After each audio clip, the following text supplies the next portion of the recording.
തമിഴ്നാട്ടിലെ നിർണായക നീക്കവുമായി പനീർശെൽവം. പോയസ് ഗാർഡനിലെ ജയലളിതയുടെ വസതിയായ വേദനിലയം ജയലളിതയുടെ സ്മാരകമാക്കി സർക്കാർ ഉത്തരവിറക്കി. പനീർശെൽവം ഉത്തരവിൽ ഒപ്പിട്ടു.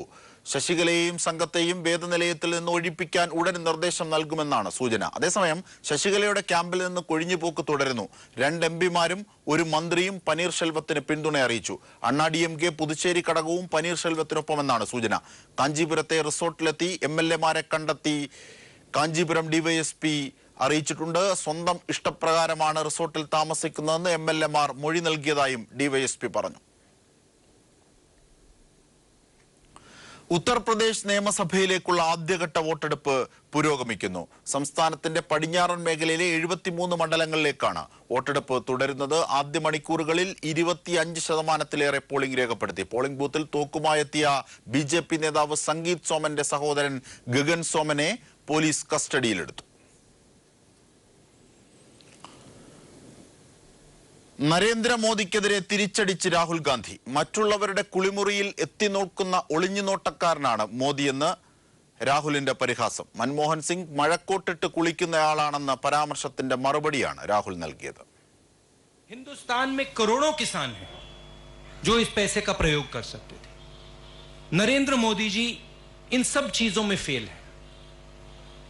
अब मैं समझता हूं कि नरेंद्र मोदी जी को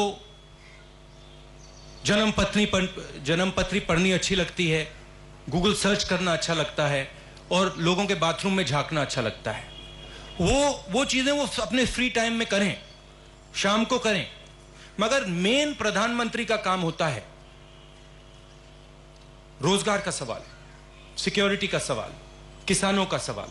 इन सब सवालों में हमारे प्रधानमंत्री जी फेल हैं. ലോ അക്കാദമിയിലെ പ്രധാന കവാടത്തിലെ ഗേറ്റ് മാനേജ്മെന്റ് ഇളക്കി മാറ്റി. പുറമ്പോക്ക് ഭൂമിയിലെ പ്രധാന കവാടം പൊളിച്ചു നീക്കണമെന്ന റവന്യൂ വകുപ്പിന്റെ നിർദ്ദേശത്തെ തുടർന്നാണിത്. ആലപ്പുഴയിൽ കൊട്ടേഷൻ സംഘത്തിന്റെ ആക്രമണത്തിനിരയായി കൊല്ലപ്പെട്ട DYFI നേതാവ് ജിഷ്ണുവിന്റെ പോസ്റ്റ്മോർട്ടം റിപ്പോർട്ട് പുറത്ത്. ജിഷ്ണു മരിച്ചത് രക്തം വാർന്നു പോയതിനാലാണെന്ന് കണ്ടെത്തി. 40 മുറിവുകളാണെന്നും പോസ്റ്റ്മോർട്ടം റിപ്പോർട്ടിൽ പറയുന്നു.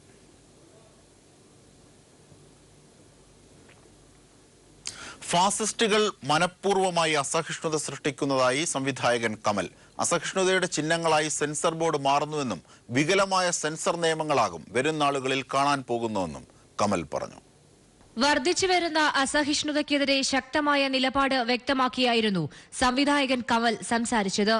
വലതുപക്ഷ ഫാസിസ്റ്റ് ആക്രമണങ്ങൾ ഏറ്റവും കൂടുതൽ നേരിടുന്നത് സിനിമാ മേഖലയാണ്. മനഃപൂർവ്വം ചിലർ അസഹിഷ്ണുത സൃഷ്ടിക്കുകയാണെന്നും കമൽ പറഞ്ഞു. കഴിഞ്ഞ കാലങ്ങളിൽ ഉണ്ടായിക്കൊണ്ടിരിക്കുന്ന വലതുപക്ഷ ഫാസിസ്റ്റ് സമീപനങ്ങൾ എങ്ങനെയാണ് കലാസൃഷ്ടികളെ, കലാകാരന്മാരെയൊക്കെ ബാധിക്കുന്നതെന്നുള്ളത് നമ്മൾ കുറച്ച് നാളുകളായിട്ട് കണ്ടുകൊണ്ടിരിക്കുകയാണ്. അതിൽ ഏറ്റവും കൂടുതൽ ഇരയാകുന്നതെന്നും സിനിമയാണെന്നുള്ളതാണ് നമ്മൾ അത്ഭുതപ്പെടുത്തുന്ന കാര്യം. എല്ലായിടത്തും അസഹിഷ്ണുത വ്യാപിക്കുകയാണ്. സെൻസർ ബോർഡിനെതിരെയും കമൽ ശക്തമായ പ്രതികരണമാണ് ഉന്നയിച്ചത്. വികലമായ സെൻസർ നിയമങ്ങളാണ് ഇനി ഉണ്ടാവാൻ പോകുന്നത്. അസഹിഷ്ണുതയുടെ ചിഹ്നമായി സെൻസർ ബോർഡ് മാറുന്നുവെന്നും കമൽ ആഞ്ഞടിച്ചു.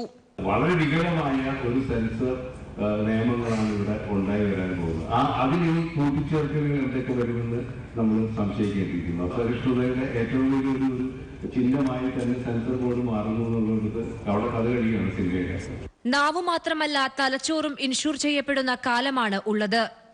ഭയപ്പെടുത്തൽ കൊണ്ടൊന്നും കലാകാരന്മാർ പേടിക്കില്ലെന്നും അതിനെയെല്ലാം അതിജീവിച്ച ചരിത്രമാണ് കലാകാരന്മാർക്ക് ഉള്ളതെന്നും കമൽ ഓർമ്മിപ്പിച്ചു.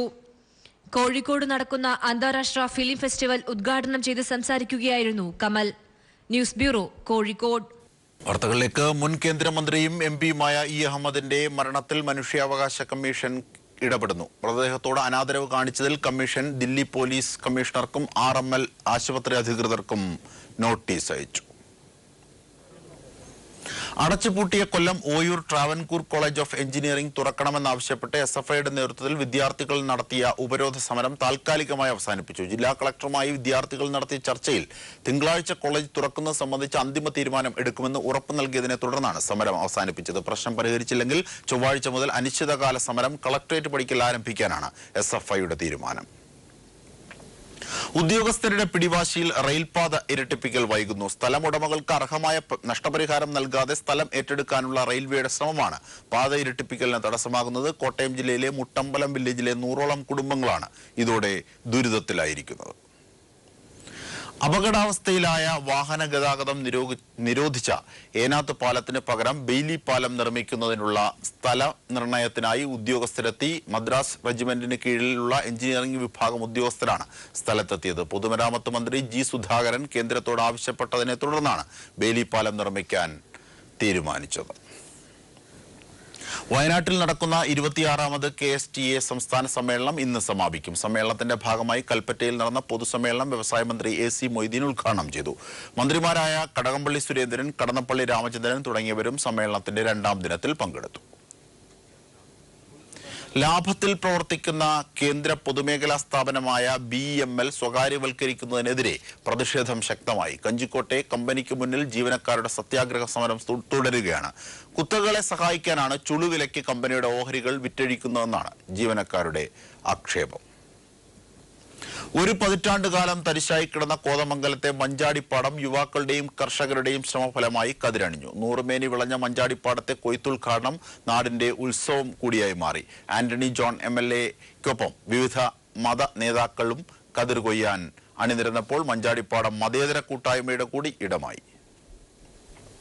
ദേശീയ ബഹുമതി നേടിയ കർഷകർക്ക് ഗവർണർ P. സദാശിവത്തിന്റെ ആദരം. കേന്ദ്ര സർക്കാരിന്റെ സസ്യജനിതക സംരക്ഷണ പുരസ്കാരം നേടിയ കർഷകരെയാണ് ഗവർണർ അനുമോദിച്ചത്. താനും കർഷകനാണെന്ന് പറഞ്ഞ ഗവർണർ ചടങ്ങിൽ തന്റെ കൃഷി ഓർമ്മകളും പങ്കുവച്ചു.